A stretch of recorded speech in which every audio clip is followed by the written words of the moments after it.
Okay, let's talk about vane pumps. These are the V10 and the V20 series. They are single pumps, fixed displacement, and we have a few options over here. From for the V10, we have 1 through 7, 7 different units, 7 different displacement. For the 20, the V20, we have 1, 2, 3, 4, 5, 6, 7, 8 different displacements. Now I call this a displacement.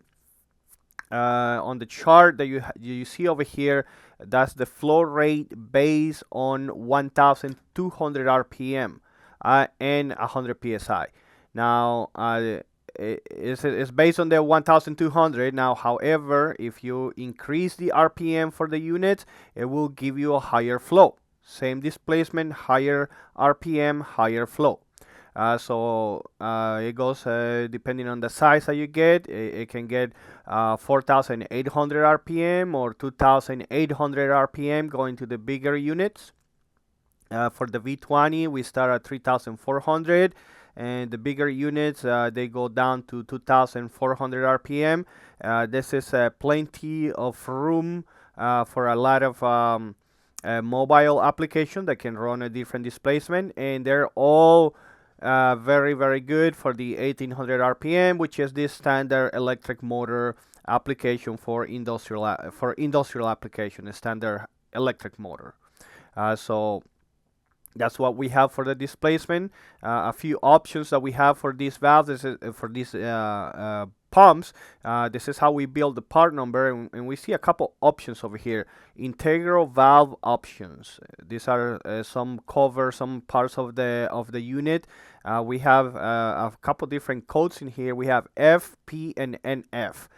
The NF and the F is pretty much the same. It's a control valve with relief, and the difference is the F, it has an external drain, and the NF, it has an internal drain. So the P option is a priority cover valve with relief. Now, what's the difference between an F and a P, right? So we go over here. It tells you about the flow control, and it tells you about a priority valve. Pretty much the flow control, what you have is a flow control on the pressure line of the pump, and you set it up to a maximum desired flow. Let's give an example. Let's say you have a 6 GPM pump, and you want to make it a 5 for whatever reason, right? And so you put a flow control, and you say, you know what, it's not gonna be more than 5 GPM going out to the system, and then the extra 1 GPM, it gets discharged to the tank. It goes down to the tank through another port.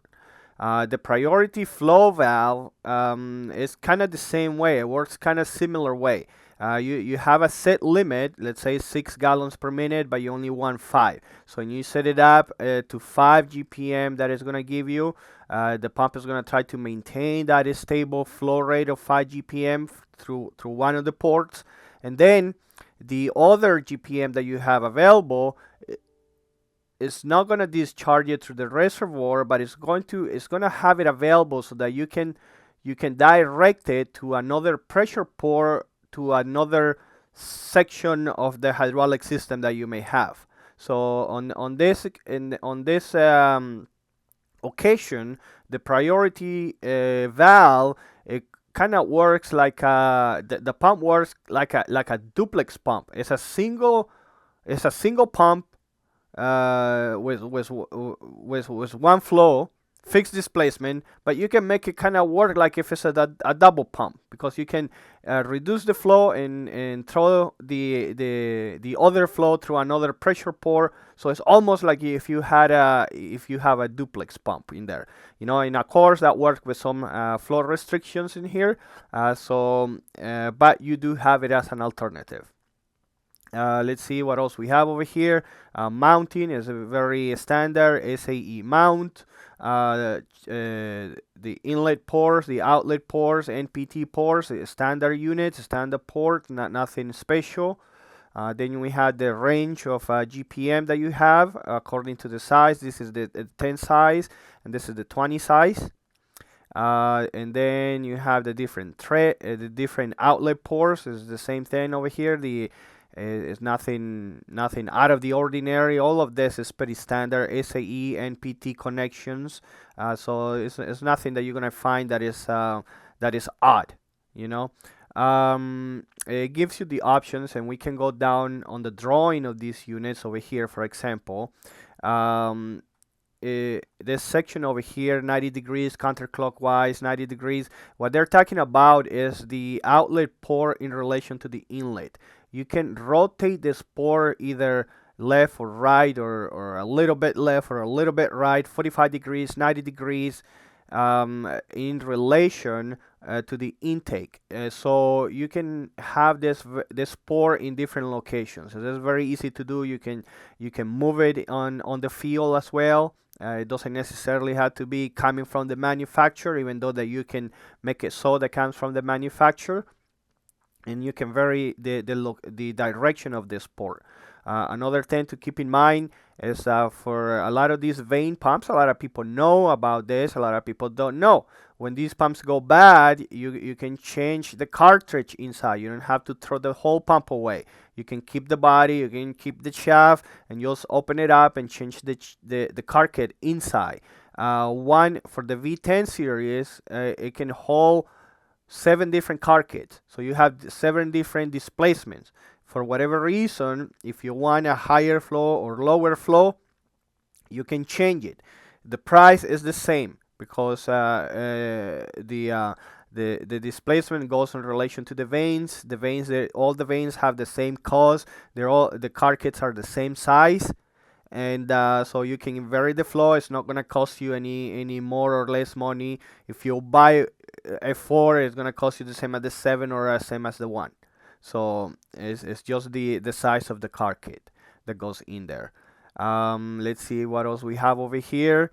Some of the dimensions for the V10, VF, NF. Here, for example, this is one of the ports. When you have a pressure port going out, and there's an extra port where you can discharge the extra flow of the NF option. Let's say 5 GPMs this direction, the 1 extra GPM goes back to the reservoir, and this is your intake line over here.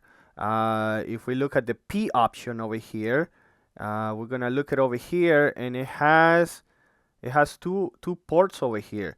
Tank port for pressure relief, so one goes to the reservoir for the pressure relief only, and then primary outlet, and then you have a secondary outlet over here. So you have one outlet, and on this port over here is the extra flow. Let's say you want 5 GPM maximum. You have 5 GPMs coming out of this port, and the extra 1 GPM is gonna come out of this other port over here.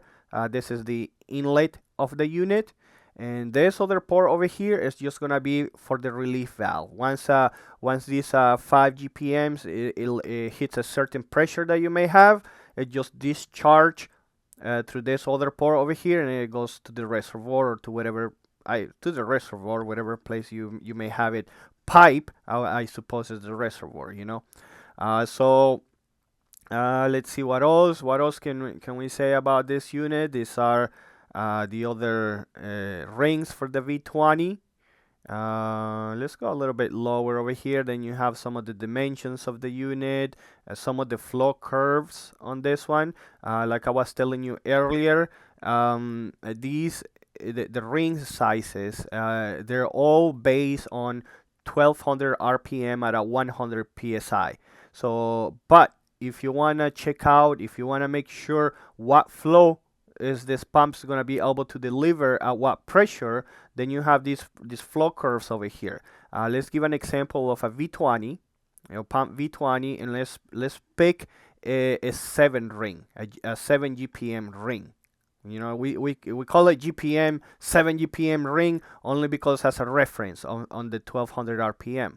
But if you look at here are the RPMs. Here are the RPMs, and here are the GPMs that you have for this unit. This unit can go, I would say, up to 2000 PSI, no problem. Maybe higher, maybe lower. I have to go check the RPM over here, but you don't necessarily run it at 1200 RPM. It can be much higher than that. So let's say that you run it at 2000 at 2000 RPM.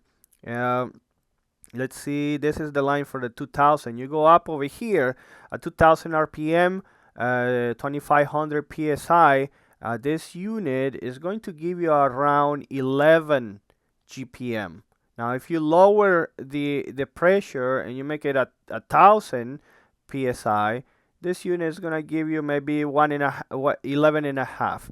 And if you run it at 100 PSI, it will give you around 1200 GPM. So it may vary from 11 to 12 GPM depending on the pressure rating that you're doing it over here, that you're running it.